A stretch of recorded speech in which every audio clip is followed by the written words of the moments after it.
Hi everyone. For today's book review, we're going to go up into the clouds and we're going to talk about Hindenburg, the German Accident Report.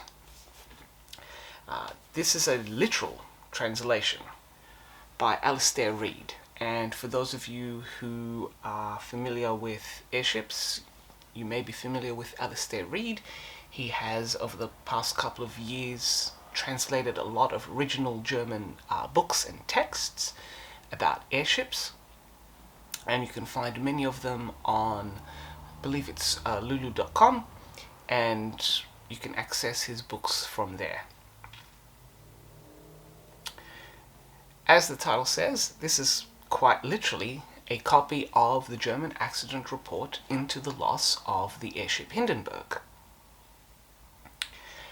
And when I say literal, I mean it, because as you can see from the pictures up here in the corner, what he has done is basically provided a photocopy of the original in the German language with his actual translation. The copy of the report that he was able to access was a penultimate report, so there are some tweaks and revisions, and in a nice touch, the English translation also includes some of those notations and marks so that you're able to match it exactly with what the original text was. It's also valuable there for those of you who are bilingual between German and English. Then you can make your own translations. Having read a lot of Alastair's books and understanding that he's also quite fluent in German, I'm quite comfortable with his actual translation.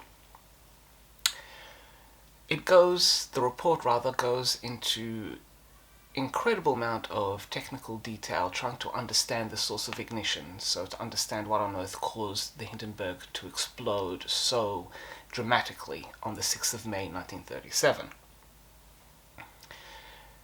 It does come down to the conclusion that now everyone accepts, is that there was a spark of some sort, be it a snapped wire or something that then ignited in the tail, which then spread to the gas cells, which then ignited, causing the very dramatic and sad loss of the airship. The way they reach that conclusion is done through a series of experiments and analysis, and for those of you who are scientifically minded, this will be a goldmine, because again, as you can see, the results and formulas of the tests and analysis that they conducted are included. I'm not going to lie to you, a lot of this technical stuff is way over my head. I am absolutely not scientifically minded at all, but for those of you who are interested in that element, this will be a goldmine. For me, the greatest advantage that I took out of this was the minute-by-minute reconstruction of the final hour of the airship. As it approached Lakehurst, how the courses were changed, the positions of the crew, there's a wonderful diagram here as well included of that, and just what everything was happening up until that moment.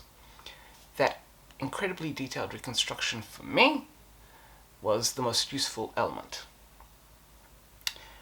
In addition, this book includes some other additional material. So there's an analysis of the development of helium and a timeline of that, and a really fascinating look at how the gas bags would have been formed had the Hindenburg been built with helium gas bags as opposed to hydrogen.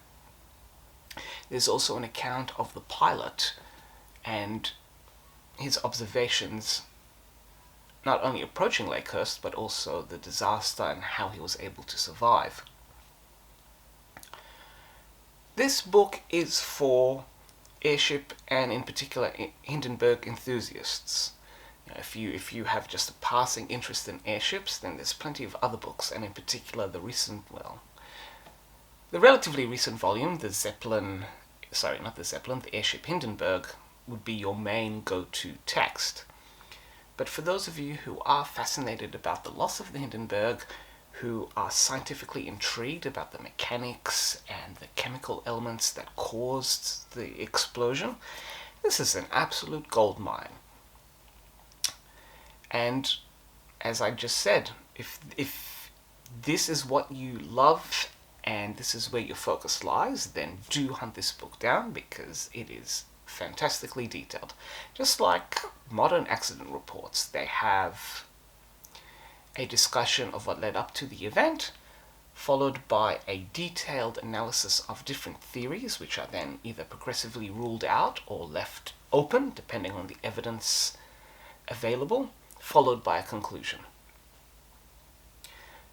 This book is a fantastic reference source, particularly for those who want to analyze the loss of the Hindenburg. And if that is where you are passionate about, then get it. Then this would be a four captain's hats. Otherwise, if you are a generic